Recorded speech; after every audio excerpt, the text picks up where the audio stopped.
신약성경 마가복음 4장 35절에서 41절입니다. 그날 젊을 때에 제자들에게 이르시되 우리가 저편으로 건너가자 하시니 그들이 무리를 떠나 예수를 배에 계신 그대로 모시고 가매 다른 배들도 함께 하더니 큰 풍랑이 일어나며 물결이 배에 부딪혀 들어와 배에 가득하게 되었더라. 예수께서는 고물에서 베개를 베고 주무시더니 제자들이 깨우며 이르되 선생님이여 우리가 죽게 된 것을 돌보지 아니하시나이까 하니 예수께서 깨어 바람을 꾸짖으시며 바다들어 이르시되 잠잠하라 고요하라 하시니 바람이 그치고 아주 잔잔하여 지더라.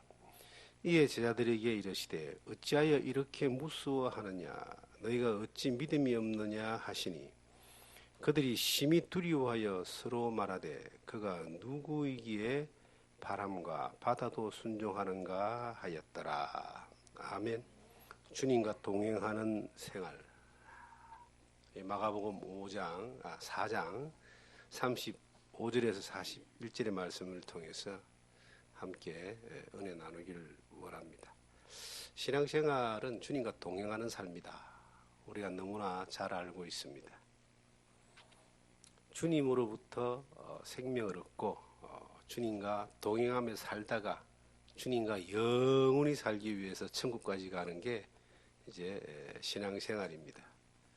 우리가 이 삶 가운데서 주님과 동행을 하는 그 삶의 여정 가운데 참 힘들고 주님 믿기가 이렇게 참 괴롭고 주님 따라가는 것이 이렇게 많은 것들을 번뇌해야 되는가 하고 지금도 그렇게 있다면은 동행을 사실은 잘못하고 있는 겁니다.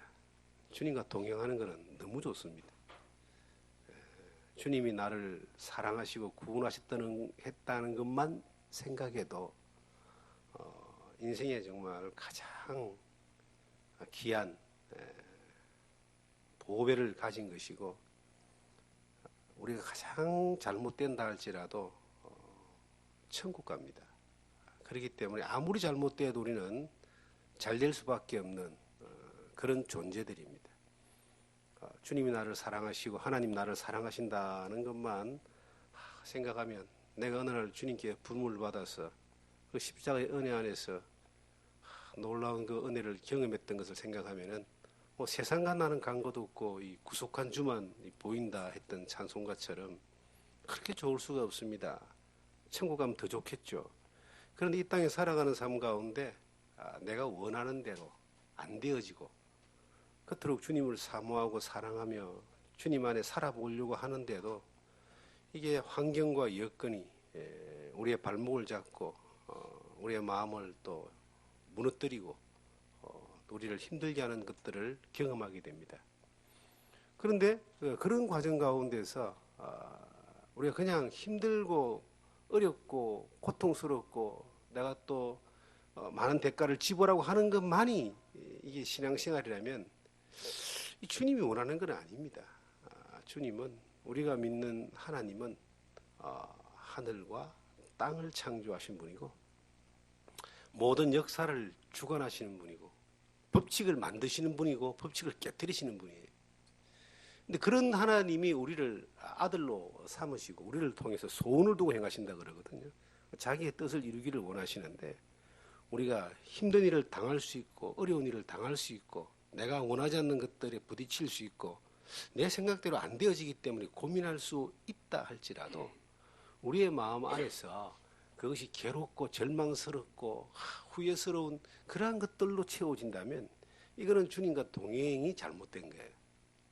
왜냐하면 우리는 어차피 육신을 가지고 이 세상에 살기 때문에 본능적인 욕심이 있습니다. 이 욕심이 인간의 그 먹음직도 하고 보암직도 하고 지혜롭게 할 만큼 탐스럽기도 한 인간의 근본적인 죄성이 욕심인데 이 죄성의 욕심은 하나님의 뜻을 거슬립니다. 그리고 그 욕심만 있으면 또 다행인데 이 세상은 그 욕심을 충만하게 쫓아갈 수 있도록 마귀가 많은 것들을 제공을 합니다.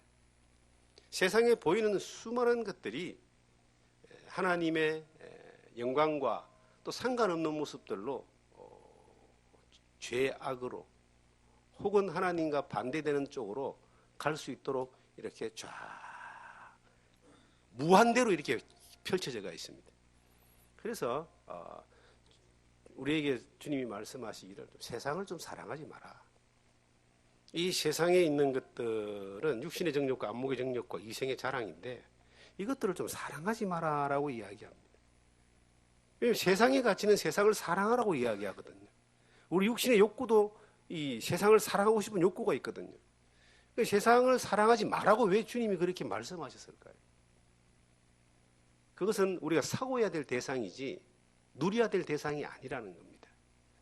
그 세상을 사랑하지 않고 싶은데도 세상에서 살아야 되기 때문에 우리는 수많은 환경적으로 우리가 원하지 않았던 환경들을 겪게 되는데 그 겪는 가운데서도 주님과 동행을 한다면, 주님과 동행하는 삶이라면 우리는 그 어쩔 수 없는 환경 가운데서도 하나님 능력을 볼 수 있고 기적을 볼 수 있고 하나님을 더욱더 경험하면서 하나님을 경외하는 삶으로 나아갈 수 있는 겁니다. 우리는 어쩔 수 없지. 나는 어쩔 수 없어. 이런 고백을 할 수 있지만 어쩔 수 없는 것으로 포기하고 살아버리면 우리를 사랑하시는 하나님이 슬퍼하십니다. 포기하지 아니하고 그때그때마다 정말 반전이 일어나는 그러한 역사를 경험하게 하시는데 그 역사를 경험하는 이 현장의 모습이 오늘 우리가 봤던 이 본문의 말씀입니다. 너무나 잘 아는 말씀이잖아요. 그 배를 타고 제자들과 함께 가시는데 갈릴리 호숫가입니다. 이렇게 가시는데 풍랑이 일었습니다. 그리고 너무 심하게 일어가지고 물이 그냥 치고 올라와서 배를 이렇게 덮치고 있습니다. 배가 침몰할 지경입니다. 근데 그 배를 운전했던 사람들은 배사람 출신들, 베드로, 안드레, 야고보, 요한이라고 하는 이 갈릴리 바닷가에서 호숫가에서 잔뼈가 굵었던 그러한 사람들입니다. 힘을 다하여 이제 배를 안전하게 목적지로 가고자 했지만 이 풍랑과 파도와 넘치는 그 물 때문에 죽게 됐다는 거예요. 하다도 안 되니까 우리가 죽게 되었습니다. 우리 내버려 두시겠습니까? 주님을 저 고물에서 그냥 주무시고 계셔요. 고물이라는 말은 배 뒤편이라는 뜻입니다. 흔들어 깨웠습니다. 우리가 죽게 되었습니다. 우리를 좀 구해 주세요. 그때 주님이 눈을 탁 떠서 하신 말씀이 깨어 바람을 꾸짖으시며 바다들어 이르시되 잠잠하라 고요하라 하시니 바람이 그치고 아주 잔잔하여지더라. 도대체 이분이 누구신데 제자들은 주님을 지금 따라다니는 과정에 있습니다. 그 과정에 많은 능력을 봤습니다. 물이 포도주가 되는 것도 봤고 3년 반 동안 동행을 했기 때문에 많은 일들을 경험하게 되죠. 문둥병자가 낫고 손마른 자가 낫고 소경이 눈을 뜨고 도대체 이분이 누구신가 하고 이제 놀라는 과정 가운데 이 파도와 바다와 바람을 잠잠하라 그러니까 그대로 잠잠해져 버렸어요. 과학이 발달된 이 시대의 사람들은 뭔가 이렇게 과학의 영역을 가지고 예수님이 하셨던 이적들을 증명해 내려고 하거나 아니면 비난하고 비판해내려고 하는 그러한 일들이 벌어지고 있습니다. 우리가 만물을 창조하신 이 하나님의 작품들 가운데 많은 부분들은 성경에 하나님이 그 원리와 이치를 기록해놨기 때문에 과학이 발달되면서 그 원리와 이치를 통해서 하나님의 살아계심이 창조하심이 지금 많이 드러나고 있습니다. 그런데 이 설명될 수 없는 여러 가지들이 있습니다. 어떻게 파도를 멈추게 하고 바람을 잠잠하게 할 수 있습니까?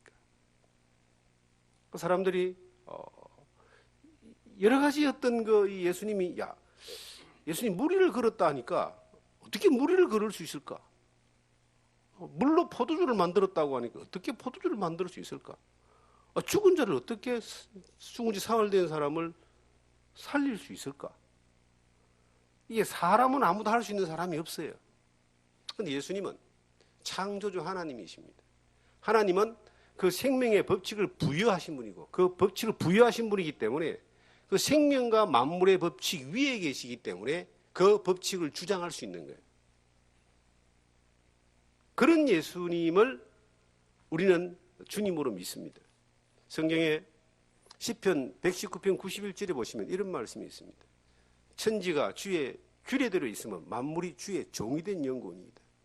천지가 하늘과 땅이 하나님의 법칙대로 있는데 그 다음 말씀이 만물이 주의 종이 됐다는 거예요. 종이란 말은 주인이 부리는 대로 움직이는 거예요.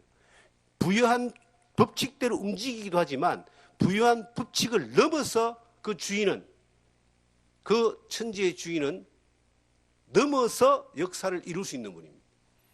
그분이 파도를 잠잠케 하고 바람을 잠잠케 하고 물길을 잠잠케 하니까 이 같이 타고 있던 이 제자들이 깜짝 놀라는 거예요. 그러면서 이제 고백하기를, 이 제자들이 40절에 이르되 어찌하여 이렇게 이 제자들에게 예수님이 이르되 어찌하여 이렇게 무서워하느냐, 너희가 어찌 믿음이 없느냐 하시니, 이제 41절에 보면은 제자들의 고백이 나옵니다. 그들이 심히 두려워하여 서로 말하되 그가 누구이기에 바람과 바다도 순종하는가 하였더라. 심히 두려워하여 말하되 그가 누구이기에 이 바다와 바람을 잠잠하게 순종하게 하는가 하고 놀램과 두려움이 그들의 입을 통해서 고백이 되었습니다. 저는 우리가 신앙생활하는 여정도 별반 다르지 않다고 봅니다. 우리가 어느 배에 지금 탁 올라탔다고 봅시다. 우리 모두가 주님이 그 배에 타고 계신 배에 우리가 올라탔습니다. 그런데 주님이 그 지금 제자들이 탄 배는 주님이 뒤에서 주무시고 계셨어요. 주무시고 계시든 깨어 계시든 주님이 그 배의 선장이시고 주인이시고 파도와 바다와 바람도 주관하시는 전능하신 분이신데, 그 배에 우리가 딱 탔는데 열심히 이제 그 배에서 우리가 주님을 위해서 많은 일을 했다고 봅시다. 주님을 모시고 가기 위해서 열심히 배를 저었겠죠. 그때는 동력이 없으니까 손으로 젓지 않았겠습니까? 열심히. 그런데 갑자기 바람이 불고 풍랑이 일고 물결이 덮쳐와가지고 배를 덮여가지고 이제 점점 배가 깔아앉고 있습니다. 과연 그 배가 침몰할까요? 절대 그 배는 침몰하지 않습니다. 주님이 그 배에 계시는 한. 우리가 이 교회를 바라볼 때도 교회가 사람들이 이렇게 모여있는 하나의 공동체 역할을 합니다. 지역사회든 아니면 좀 더 크게 봐서 전 세계적으로 우주적으로 봐도 교회가, 사람이 없는 곳은 교회가 될 수가 없죠. 사람이 모여있는 곳입니다. 그런데 거기에 두세 사람이 내 이름으로 모인 곳이 나도 그들과 함께 있다 그랬고, 예수님이 세상 끝날까지 너희와 항상 함께 있겠다라고 그렇게 하셨습니다. 그 말씀을 하신 예수님은 지금도 세상 끝날까지도 주님이 몸된, 머리 대신 주님이 몸된 그 교회의 주인으로 계십니다. 근데 그 교회가 하나였던 그 배라고 볼 때에 그 배에 자칫 잘못하면 주님을 위해서 주님을 태운 배에서 주님을 위해서 열심히 주님의 일을 한다고 하는데 주님을 깊이 재워놓고 이렇게 계신 분들이 가끔 있습니다. 어떤 곳에 이렇게 보면은 정말 주님이 저 교회에 계실까?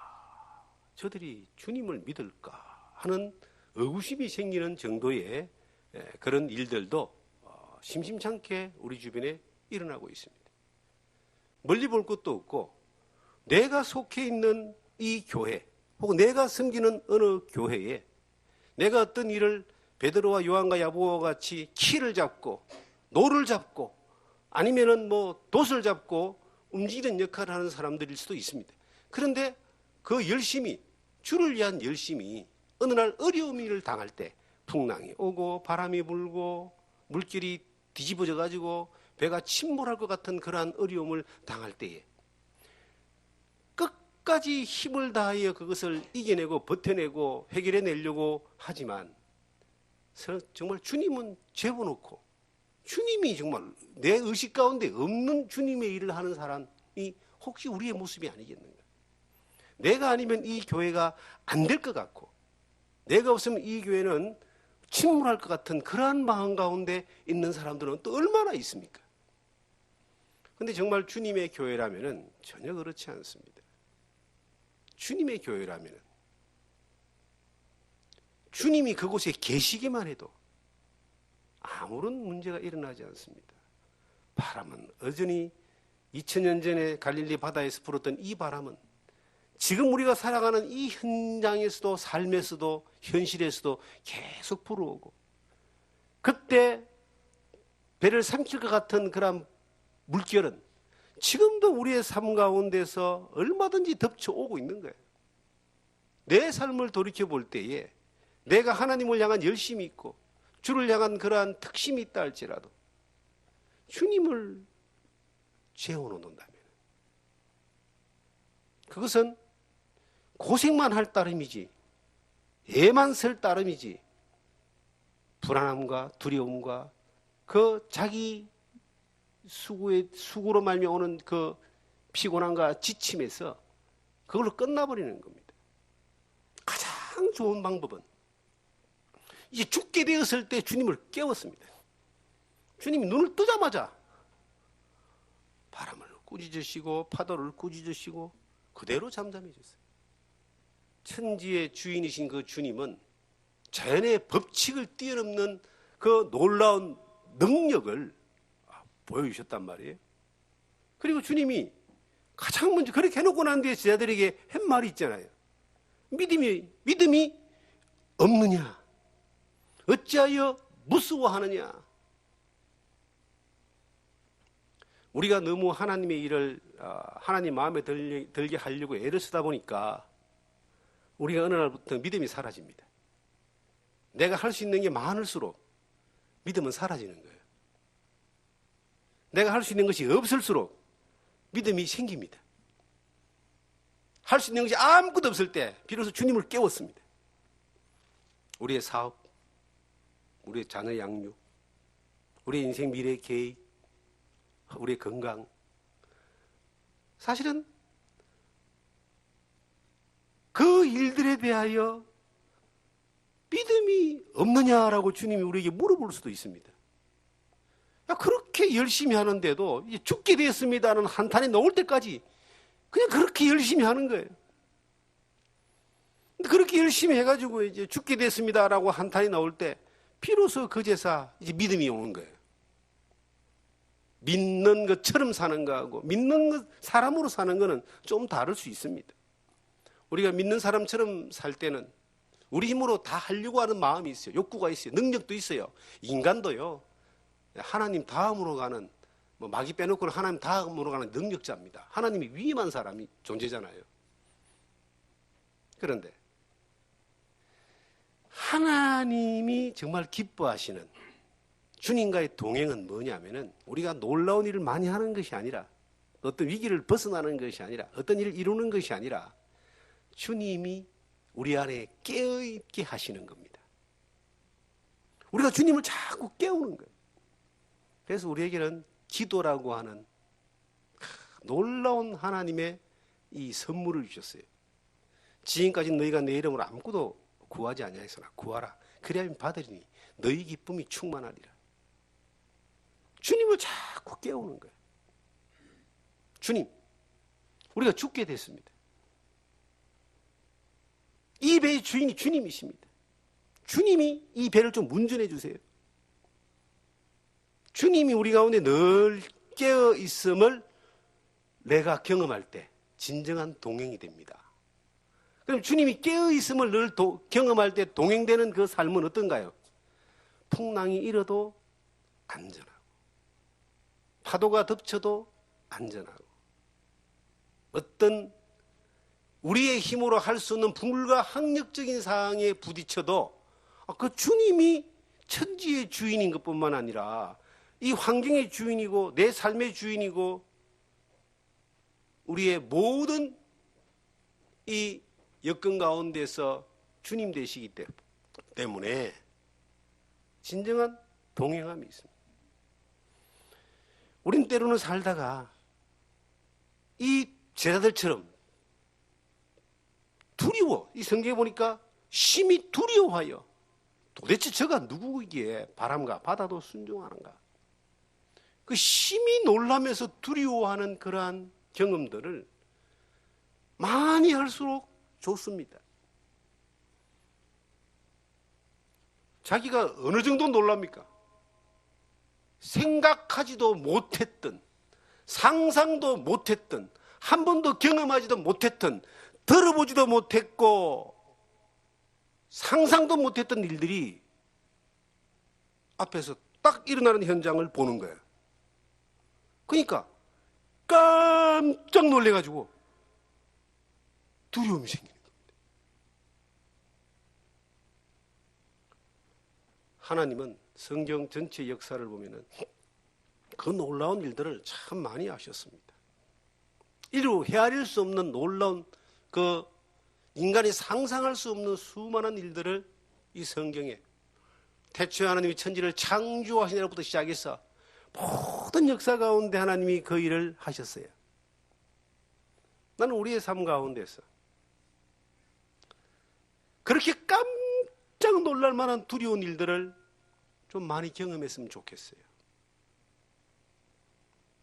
저는 개인적으로 가만히 내버려두면 지옥 갈 사람이었습니다. 예수를 믿는 집안에서 살지 않았고 예수 믿는 사람도 없었고 예수 믿으라고 나한테 전도하는 사람도 없었습니다. 그냥 부산에서 도시 빈민으로 살았습니다. 온 세상의 가치관이 사실은 돈을 많이 벌어가지고 부자가 되어서 세상에 이름을 내고 떵떵거리고 한번 살아보겠다는 것이 어린 날부터 가졌던 하나의 그 가치관이고 목적이었습니다. 정말 그렇게 살 수 있었고 살고 싶었습니다. 그런데 살려고 하는데 예수를 믿게 돼버린 거예요. 느닷없이 이 하나님이 살아계신 믿어지고 예수 그리스도가 내 죄를 영원히 사했다는 그 놀라운 은혜, 그 성령의 감동하심이 어느 날 믿어졌습니다. 그 주님이 너무 좋았어요. 처음 접하는 성경을 보면서 얼마나 이 말씀이 내용은 잘 모르지만 어쨌든 간에 말씀이 달고 맛있었어요. 달고 오묘한 말씀이었어요. 그렇게 가다 보니까 가치관이 바뀌어버렸어요. 목적이 바뀌어버렸어요. 뭐가 중요한지 완전히 바뀌어버렸습니다. 그리고 주님을 따르기 시작했습니다. 주님이 너무 좋으니까. 말씀이 너무 좋으니까. 그러면서도 수없이 많은 이 육신의 연약함 때문에 부딪히고 넘어지고 깨지고 또 헤매고 했던 그러한 시간들이 좋기는 너무 좋은데 따라가기가 너무 벅차고 힘든 어떤 그런 시간들이 왔을 때 어려움이 있었습니다. 그런데 그럴 때마다 너무 감사한 거는요, 하나님이 깜짝 놀랄 일들을 계속 보여주신 거예요. 두려워하지 않을 수 없는 놀라운 일들이 보여주셨습니다. 그 가운데 하나가 그렇게 주님을 열심히 따라오고 사는데요, 이 세상의 친구들이 나를 가만히 내버려두지 않는 겁니다. 친구를 고향에 내려와 친구를 하나 만나고 두나 만나고 뭐 이래 살다 보니까 친구들하고 그냥 또 재밌게 떠올리는 거예요. 그들에게 내가 예수의 복음을 안전하는 게 아니에요. 내 변화된 모습을 안전하는 게 아니야. 그런데 점점 살다 보니까 시간이 가다 보니까요, 친구들이 또 좋아지는 거예요. 복음도 잘 안전해지고 거기서 그냥 살다 보니까 또 옛날에 내가 가졌던 생각 이런 것들이 서서히 물들여 오고 있는 것들을 나도 모르게 막 젖어가는 거예요. 이제 교회 가는 것보다 친구들하고 놀러 가는 게 더 우선순위가 되고 성경 보는 것보다 그냥 영화 보고 노는 게 훨씬 더 좋아졌고 이게 자꾸 바뀌어가는 거예요. 그러나 그런 어느 날 아침에 눈을 뜨고 딱 밖을 나가려고 하는데 일어나지질 않는 거예요. 일어날 수가 없어요. 허리가 가버린 거예요. 그래서 이게 뭐 담이 걸렸는가 싶어서 이제 여러 가지 어떤 치료를 했습니다. 침도 맞고 마사지도 하고 병원도 가보고 병원에 가니 디스크라고 수술해야 된다는 거예요. 그래서 그 당시에는 수술이 그렇게 기술이 좋지 않았습니다. 30년도 전이니까. 뭐 허리 수술 잘못해가지고 완전히 장애인 된 사람도 많이 있을 거예요. 겁이 나서 못했어요. 점점 더 아파옵니다. 별짓을 다 했습니다. 또 안 되는 거예요. 시간이 막 지나가면서. 손도 이렇게 허리가 가니까요. 손이 안 올라가요. 아파가지고. 밥을 못 먹어요. 그런 세월이 한 달 정도 이렇게 지나갔어요. 아이고, 이게 젊은 애가 이제 죽었구나. 인생 끝났구나. 결국은 이제 수술을 해야 되는가 하는 그러한 기로에 있을 당시에 낮에 이제 누워있는데 지나온 시간들이 쭉 돌이켜보니까 인생의 한 사건이 다시 한번 깨우쳐지는 거예요. 내가 주님을 만났던 그 사건. 그 주님이 너무 좋아가지고 주님을 따랐던 그 시간. 주님을 위해 내가 살겠다는 고백들. 근데 그게 온데간데 없이 엉뚱하게 세상에 살아가는 그 삶을 살 때에 그렇게 허리가 아파가지고 한 달 동안 이제는 뭐 거의 뭐 그만 죽게 된 그런 상황이 있는데 그 주님이 생각나니까요. 막 하얀 눈물이 나는 거예요. 누워가지고. 그래서 간신히 뻘뻘뻘 겨가지고 가방 속에 깊이 넣어놨던 성경을 끄집어냈어요. 그 다시 가져와서 성경을 이렇게 딱 보는데 뭐 성경 글자가 눈에 보이겠어요. 막 눈물만 나는 거예요. 하나님 너무 죄송하고. 그래서 그 죄송한 시간을 가지면서 그게 이게 회개죠. 하나님. 이대로 젊음이 이렇게 끝난다는 것이 너무 참 억울합니다. 그리고 주를 위해 살고자 했는데 살아보지도 못하고 이렇게 세상에서 또 엉망으로 살다가 딱 주님 앞에 이렇게 또 섰습니다. 하나님, 나에게 한 번만 더 기회를 주세요. 그러면 이제 뒤도 안 돌아보고 주만 따라가겠습니다. 한 번만 더 기회를 주십시오. 그러면서 그렇게 한탄하고 회개하고 기도하면서 그대로 낮잠을 잤어요. 그대로 잤습니다. 잠이 들어버린 거예요. 그리고 일어났어요. 몇 시간이 지나고 나서 일어났어요. 본능적으로 소변이 마렵더라. 소변이 마려워가지고 나도 모르게 일어나가지고 화장실이 바깥으로 나갔어. 집을 돌아서 뒷간으로 가야 화장실이 있었어요. 그 뒷간으로 화장실을 쭉 가다가 내가 깜짝 놀란 거예요. 내가 나와버린 거예요. 그 순간. 저는 그 자리에서 바로 무릎을 꿇었습니다. 하나님이 정말 나를 사랑하시는구나. 내가 예수를 처음 믿을 때보다 그때 그 내 기도를 들으시고 기회를 한번 더 주신 그 하나님을 화장실 가다가 깨달은 거예요. 일어나지도 못하고 요강에다가 용빈을 봤던 요강에서 사진 겨우 끙끙거리지 봤는데 가다가 그냥 내가 다 나은 걸 경험한 거예요. 그 자리에서 무릎을 꿇었습니다. 그리고 그 순간부터 주만 따라가는 거예요. 그 순간부터 다시 한번 이게 주님 안에서 하나님 나를 사랑하신다는 걸 경험하게 되고 두려워하는 마음이 생기는 거예요. 아니 성경에 아나니아와 삽비라가 성령을 속이다가 그 자리에서 바로 죽어버리잖아요. 그러니까 이 예루살렘의 그 교회가 전부 다 놀래가지고 깨어서 두려워하듯이 내가 그 경험을 하는 거예요. 하나님의 그 역사심에 대한 그 두려움이 그 한 사건이 삶의 방향을 딱 잡아줬어요. 그리고 그때부터 이제 교회만 갈 수밖에 없어요. 성경만 볼 수밖에 없어요. 왜냐하면은 저는 그 이후로 한 번도 허리 때문에 병원에 가본 적은 없어요. 지금까지. 약하긴 약할 거예요, 허리가. 아직까지는 멀쩡합니다. 우리 몸을 지으신 하나님께서 그렇게 놀라운 일을 딱 보여주심으로 그가 도대체 누구간데 파도와 바다를 잠잠케 하는가? 도대체 그가 누구간데 내 삶을 붙들어서 그렇게 하나님 앞에 놀라운 일들을 의사도 할 수 없고 누구도 할 수 없는 일을 보여주셨는가? 그러한 사건들이 지나오는 시간 가운데서 한두 분이 아니에요. 그래서 하나님이 살아계심에 대한 이 고백은 안 할 수가 없어요. 늘 있기 때문에. 크거든, 작든. 왜냐하면 저라는 존재는 이 예수님의 배에 올라탄 그 위대한 정말 사도들과 같이 뛰어난 사람이 아니죠. 그들에 비하면 아무것도 아니죠. 그런데도 늘 살다 보면 내 중심으로 돌아오는 거예요. 늘 중심이 내 중심으로 돌아오는 거예요. 주님을 재우는 거예요. 그런 시간들에 주를 따라가면서 그런 시간들을 많이 살았습니다. 성격상, 성향상으로 열정도 많고요. 그리고 뭔가 하고 싶은 것도 많고. 그리고 재주도 많습니다. 기술도 있습니다.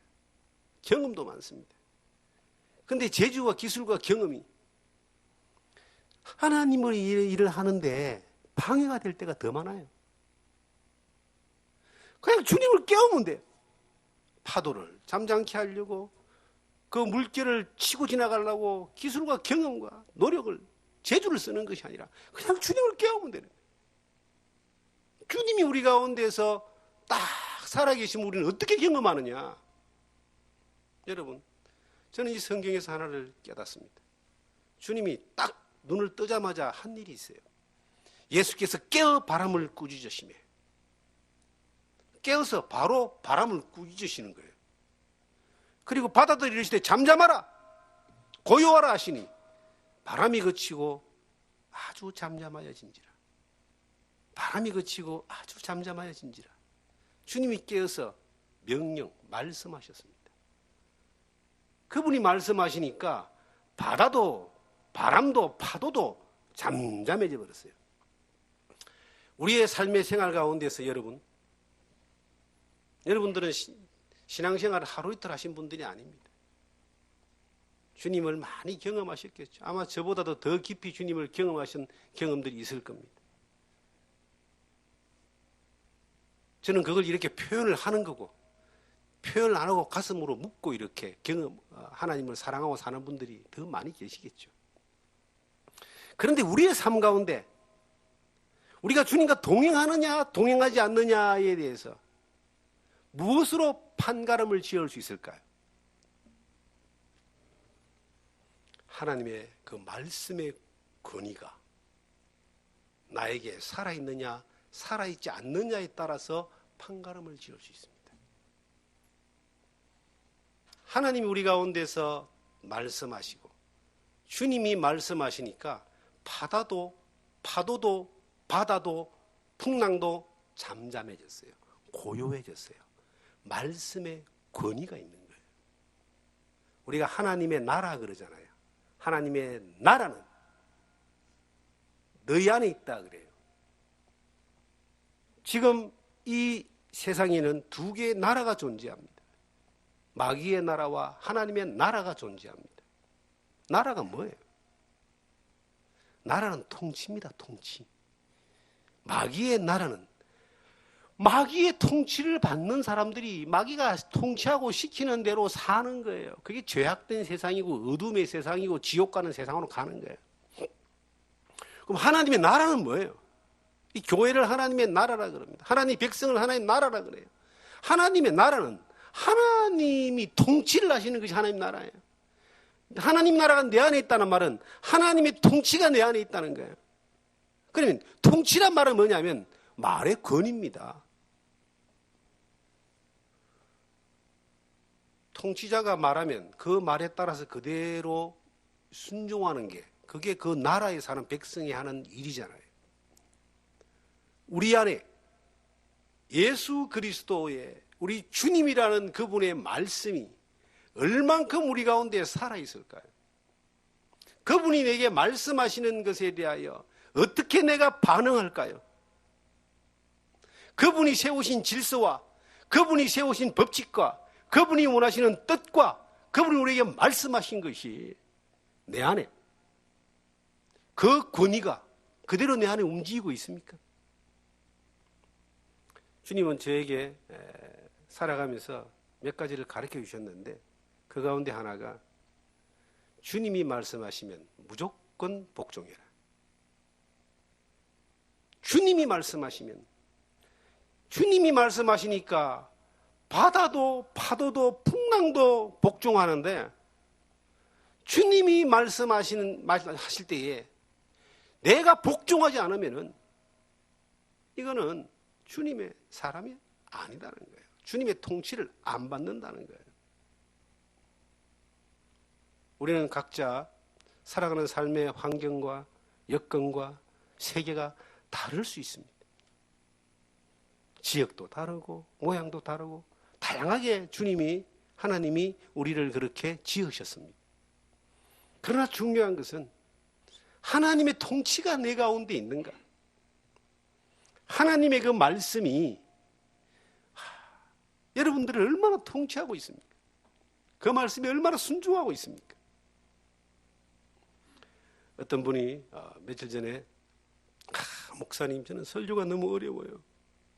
목사님이 저한테 이제 설교가 왜 어렵습니까? 라고 물어봤더니 일주일마다 이 설교 한 편 하려면은 책도 많이 봐야 되고 주석도 몇 번 뒤져봐야 되고 하여튼 막 준비해내는 게 너무 힘듭니다.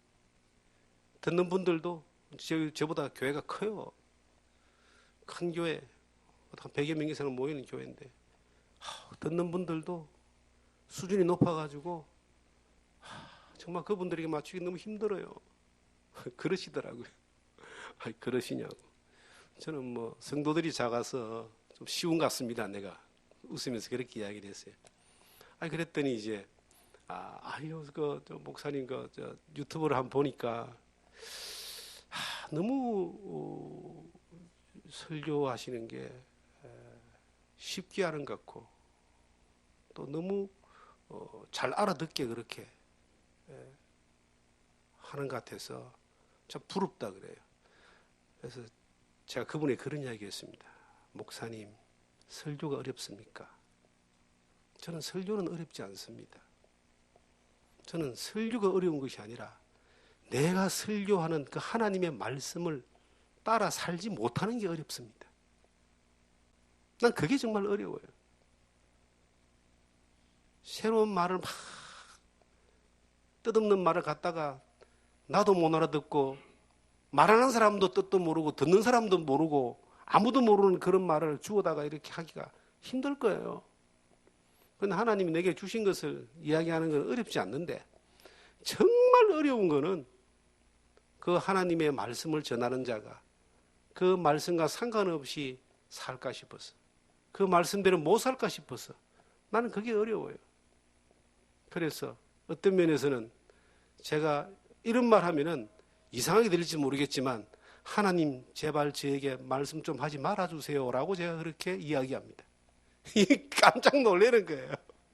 어떻게 하나님 내게 말씀 좀 하지 말아주세요 라고 그렇게 이야기를 할 수 있냐고 그러길래 내 심정이 그렇습니다. 저는 아는 게 너무 많아요. 사실은 아는 게 너무 많아요. 성경을 몇 번이나 봤겠어요. 아멘으로 얼마나 많이 받아들였겠어요. 아는 게 너무너무 많은데 참 사라지는 것이 그렇지 못한 모습을 볼 때에 하나님이 더 알게 하실까 싶어서 어떤 면에서는 순종하지 못하는 그것 때문에 나는 힘들 때가 많이 있습니다. 있는 것만으로도 족하고 이것도 감당이 안 되는데 자꾸 알게 해주시니 얼마나 감사하기도 하지만은 주님이 만약에 말씀하시면 따라야죠. 하나님의 말씀이 권위가 있다는 말은 그 말을 했을 때 그 말이 움직이는 겁니다. 하나님의 말씀은 살았고 운동력이 있어. 좌우의 날선 어떤 금보다 예리하여 홍과 영과 관절과 골수를 찔러 쪼개기까지 한다는 히브리서 4장의 그 말씀처럼 하나님의 말씀이 내게 살아있느냐, 그 말씀이 살아있을 때, 권위가 있을 때 그게 하나님의 나라입니다. 성경은 성경이고 내 삶은 내 삶이고 내가 가지고 있는 정말로 이 우주의 크기에 비하여 콩알보다 작은 그러한 세계관을 가지고 있는 사람이, 그것도 잘못된 게 거의 80% 이상 들어가 있는 그 사람이 그 안에서 사는 것이 다라고 생각하는 그런 어리석은 우를 범하지 않기를 바라는 거예요. 하나님 내게 말씀하시면 무익한 종이 안 됩니다, 싫습니다라고 말할 수 있습니까? 하나님 내게 보여주시면 할 수밖에 없습니다. 그걸 억지로 자아적으로 해석을 해가지고 자기 편에서 만들어가지고 자기 편리한 대로 이게 재단하고 이게 조립을 해가지고 자기가 가지고 있는 하나의 어떤 프레임을 가지고 산다면은 하나님의 말씀의 권위가 들어갈 수가 없어요. 말씀이 내 안에 권위가 있을 때, 진정한 주님과의 동행하는 삶은 주님이 주인 되는 삶입니다. 주님이 우리의 삶 가운데 살아계신 삶이에요. 이것을 우리가 어떻게 경험하고 느끼느냐? 그 주님의 말씀이 우리 가운데서 권위가 있을 때 그걸 내가 경험하고 느낄 수 있는 겁니다. 하나님 앞에 조용히 이렇게 기도할 때 편함이 옵니다. 아무것도 하지 않아도 참 기쁨이 옵니다. 그건 주님의 말씀이 권위가 있기 때문입니다. 주님이 그렇게 말씀하셨기 때문에. 때로는 주님이 우리가 감당하지 못한 일들을 시킬 수도 있어요. 내가 감당하지 못한 자리에 밀어낼 수도 있어요. 풍랑이 이런 그 배에 탈 수밖에 없도록 주님이 만들어갈 수 있습니다. 그런데 우리가 그런 때도 놓치지 않고 경험하는 것은 도대체 이분이 누구시간데 파도와 바다를 잠잠하게 하시는 거예요. 우리를 이끄시고 우리를 통해 일하시는 그분 누구시간데 우리 인생을 이렇게 붙들어서 이 놀라운 것들을 경험하게 하는가? 하나님에 대한 두려움이 있습니다. 이걸 다른 말로 하면 여호와를 경외한다 그래요. 경외란 말이 두려워한다는 뜻이 있습니다. 두려워한다. 그분의 놀라운 능력을 바라볼 때, 기대할 때에 두려움이 있습니다. 그러한 두려움, 그러한 긴장감 우리는 자주 경험합니다. 또 경험해야 됩니다. 내가 가지고 있는 내가 만들어 놓은 프레임 안에 주님의 말씀이 들어갈 자리가 없다면 이미 동행하는 사람이 아니에요. 열심히 주님을 이고 지고 끌고 배를 갖다가 움직여서 가고 싶어하는 사람이죠. 갈 때까지 내버려 두는 겁니다. 그런데 어느 날 깨닫게 될 겁니다. 죽게 되었나이다 할 때 그때 주님은 딱 말씀의 능력으로 모든 상황을 정리합니다. 그 말씀의 권위가, 능력이, 역사가 갈 때까지 가서 엎어져서 경험하는 것보다 날마다 이렇게 경험하고 살았으면 좋겠어요. 날마다 정말 하나님의 일하심이 얼마나 광대하신지 좀 더 세심하게 보시면은 저 불어오는 바람 하나에 휘날리는 눈발 하나에도 하나님의 그 놀라운 손길들을 우리는 볼 수 있습니다. 그렇게 경험하면서 은혜 가운데 정말 주님을 재우는 여정이 아니라 주님의 능력을 경험하고 놀라며 또 그로 말미암아 하나님께 영광 돌리는 그런 인생의 여정을 여러분과 제가 남겨진 삶 가운데 살아갈 수 있기를 주님의 이름으로 축원합니다.